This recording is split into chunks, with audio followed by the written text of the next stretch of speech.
पटेल जी का स्थानीय आंदोलन और प्राकृतिक आपदा में गुजरात में क्या योगदान रहा, इस बारे में बताइए। भाई और बहनों, आंदोलन और संघर्ष, सेवा, कठिनाइयों को झेलना, संघर्ष करना, ये उनके स्वभाव में प्रारंभ से था। देखिए कुछ घटनाएं। बोरसद में अंग्रेजों ने वहाँ के लोगों पर जुर्माना लगाया 2,40,000। उन्होंने कहा जो 2 डाकू हैं वहाँ पर डकैती डालते हैं, सामान ले जाते हैं, इनमें स्थानीय लोगों का हाथ है। उन्होंने प्रशासन को समझाने की कोशिश की, हम अपने गांव में खुद चोरी डकैती क्यों डलवाएंगे, परंतु प्रशासन नहीं माना। फिर वो आखिर में सरदार पटेल जी के पास गए, उनके सामने अपनी कठिनाइयाँ रखी, उन्होंने उनकी बात को सुना और सुनने के बाद वो प्रशासन को जाकर मिले, अंग्रेज अधिकारियों को जाकर मिले कि एक काम करिए, आप अपने लोग वहाँ पर भेजिए और भेज करके पता लगवाइए क्या वास्तव में गांव के लोग डाकुओं के साथ मिले हुए हैं, यही डकैती डलवाते हैं गांव में। प्रशासन ने 1-2 लोग इंक्वायरी के लिए भेजे गए। उन्होंने वहाँ अच्छी तरह देखा भाला, अपने तरीके से जानकारी ली और बताया कि वास्तव में गांव के लोगों का कोई हाथ नहीं। 2,40,000 रुपये जो जुर्माना उन पर लगाया गया था, ये आदेश सरकार को वापस लेना पड़ा। उस समय 2,40,000 रुपये बहुत बड़ी रकम होती। तो हमने देखा कि अपने और पास के इलाके में जरा भी संकट आया किसानों पर, सरदार पटेल खड़े हो गए। इसी प्रकार बारडोली तहसील का किसान कमजोर था, गरीब था। सरकार ने कहा कि हमको रिपोर्ट मिली है, ये इलाका बहुत अच्छा है, फसल बहुत अच्छी होती है, हमको जो है यहाँ पर लगान बढ़ाना पड़ेगा। उन्होंने 30% लगान बढ़ा दिया। उनकी देने की स्थिति भी नहीं थी। उनकी धरपकड़ शुरू हुई, उनकी पिटाई शुरू हुई, उन पर अत्याचार शुरू हुए, उनकी जमीनों को कुर्क करना शुरू किया। परेशान होकर सरदार पटेल जी के पास पहुंचे। ये वही बारडोली है जिसने वल्लभ भाई पटेल को सरदार बना दिया। महात्मा गांधी ने सरकार की उपाधि उनको यही के सफल आंदोलन पर दी थी। सरदार पटेल जी के पास जानकारी आई, उन्होंने ये जानकारी महात्मा गांधी जी को भी दी। फिर उन्होंने किसानों की बैठक ली, जिसको कहते हैं ना रेडी फॉर बर्स्ट। उनको मानसिक रूप से तैयार किया। अत्याचार बड़े होंगे, जमीनें छिन जाएंगी, जेल जाओगे, पिटाई हो जाएगी, कुछ लोग मर भी जाएंगे, अभी भी सोच लो, आंदोलन मत करो, जो होता है उसको सहन कर लो। आप अगर आंदोलन का नेतृत्व करेंगे, हम आपको विश्वास दिलाते हैं, पीछे नहीं हटेंगे। सरदार ने फिर एक बार उनको समझाया, फिर सोच लो, मैं आंदोलन को हाथ में लेता हूँ, अगर आप पक्की तरह डटे रहोगे और पीछे नहीं हटोगे, विजय हमारी हो। उन्होंने पूरी तरह उनको विश्वास दिलाया। महात्मा गांधी जी को भी उन्होंने संदेश भेज ही दिया था। अब आंदोलन संघर्ष प्रारंभ हुआ। सरकार को टैक्स नहीं देंगे, सरकार को लगान नहीं देंगे। उधर अंग्रेज अधिकारियों के अत्याचार शुरू हुए, मारना, पीटना, महिलाओं को तंग करना, जमीनों की कुर्की करना, पूरे देश में इसकी चर्चा शुरू हुई। सरदार पटेल भी आंदोलन में कूद चुके थे।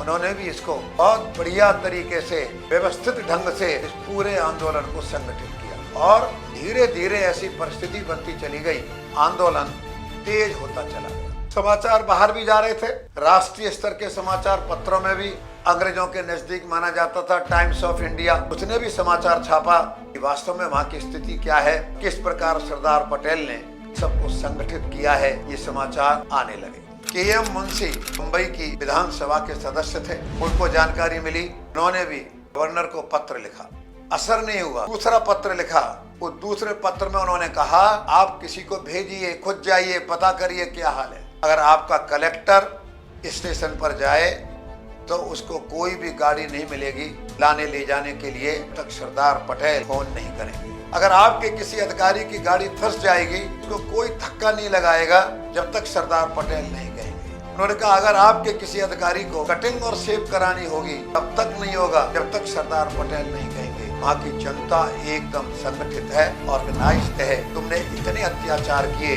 उसके बाद उनमें से किसी ने हाथ नहीं उठाया। अहिंसक आंदोलन है, सत्याग्रह है, आप जाकर के देखिए। गवर्नर लोग भेजे, जानकारी ली, इन बातों में सच्चाई निकली, भाई बात तो सही है। फिर उन्होंने सरदार पटेल को बुलाया, बातचीत की और उनकी सारी मांगे मानी। सरदार पटेल जी ने कहा आपको जो जेल में बंद है उनको छोड़ना पड़ेगा, जिन सरकारी कर्मचारियों को नौकरी से हटा दिया है लेना पड़ेगा, आपने जिनकी जमीनों पर कब्जा कर लिया है कुर्की करके वो सब जमीनें वापस करनी पड़ेंगी, उनकी सारी मांगे माननी पड़ेगी, तो बढ़ा हुआ टैक्स नहीं देंगे। अंग्रेज अधिकारियों ने कहा अच्छा एक काम तो करेंगे ना, इतना लगान उनका हर बार लेते थे उतना मिले, लगा हाँ वो मिलेगा, उसके बारे में निश्चित रहिए। इस बारडोली के आंदोलन ने गांधी जी ने उनको सरदार की उपाधि दी। गुजरात में सरदार शब्द नहीं चलता, परंतु गुजरात ने इसको स्वीकार किया गांधी जी के देने पर। वो केवल बारडोली के सरदार नहीं, केवल गुजरात के सरदार नहीं, वो पूरे देश के सरदार हो गए। उनकी ख्याति मान सम्मान इतना बढ़ा, आप अंदाजा लगाइए। 1928 में कांग्रेस का अधिवेशन हुआ। उस अधिवेशन में जब इसको बताया गया कि बारडोली में कैसी लड़ाई जीती, लड़ाई जीतने वाले सरदार पटेल थे, लोगों ने करतल ध्वनि की, तालियां बजाई, कहा उनको मंच पर बुलाइए और उनसे कुछ बुलवाइए। वो पूरे देश के नेता हो गए थे। बारडोली ने देश के लोगों को बड़ा उत्साह दिलाया था। इससे पहले खेड़ा जिला है, खेड़ा जिले में बरसात बहुत हुई, फसल का नुकसान हो गया।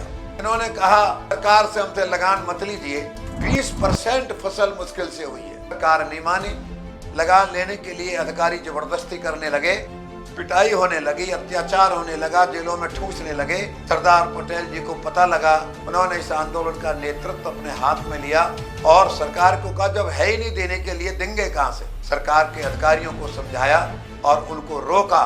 उनके बड़े भाई विट्ठल भाई पटेल इस समय बम्बई विधानसभा के सदस्य थे, उन्होंने गवर्नर से मिलकर के जिनके मकान गिर गए, जो सड़कों का नुकसान हो गया, इसके लिए 1 करोड़ रुपए की राशि उनसे दिलवाई। इस प्रकार बोरसद के किसानों की लड़ाई हो और यह लड़ाई हो बारडोली की, लड़ाई हो खेड़ा की और यह लड़ाई हो आनंद के किसानों की, इस प्रकार उन्होंने जो भी समस्याएं, जो भी कठिनाई आती थी उनके लिए लड़ते थे। और जब उनको अहमदाबाद म्युनिसिपल कमेटी के वो चेयरमैन बन गए, चुनाव जीत करके, चाहे भगवान उनसे ट्रेनिंग करा रहा था। एक दिन उन्होंने इस देश का प्रधानमंत्री बनकर गृह मंत्रालय संभालना है, पूरे देश को संभालना है। जब वो अहमदाबाद म्युनिसिपल कमेटी के चेयरमैन बने तो उन्होंने वहाँ पर बहुत अच्छा काम किया। बिजली, पानी, सड़क, नाली, स्वच्छता, सफाई, इन सब चीजों पर जोर दे करके चेयरमैन क्या होता है, म्युनिसिपल कमेटी के क्या काम होते हैं, लोगों को महसूस कराया। 1927 में गुजरात के अंदर बहुत बड़ी बाढ़ आ गई, बहुत काम किया, कार्यकर्ता तैयार किए, बाढ़ के अंदर मदद की। 1932 में एक बार, फिर 1935 में दूसरी बार बोरसद के अंदर बहुत बड़ी मात्रा में प्लेग फैला। सरकार उतनी सहायता नहीं कर पाई। बार बार कहने पर भी सरकार जागी नहीं। आपने डॉक्टर, दवाई, कार्यकर्ता सब जुटाए और जुटाने के बाद इन्होंने वहाँ पर बहुत सेवा दी। अगर मैं ये कहूँ, राष्ट्रीय आंदोलन में आने से पहले गुजरात के वो बेताज के बादशाह बन चुके थे, वो वहाँ के मास लीडर बन चुके थे, वहाँ के नायक बन चुके थे। पूरा गुजरात उनके संघर्ष, जुझारू वृत्ति को देखते हुए, सेवा की वृत्ति को देखते हुए, अपने कार्यकर्ताओं के साथ मिक्सअप होना, उनके साथ जीना और मरना, इस चीज को देखते हुए उन्होंने हृदय से सरदार पटेल जी को अपना नायक, नेता स्वीकार किया।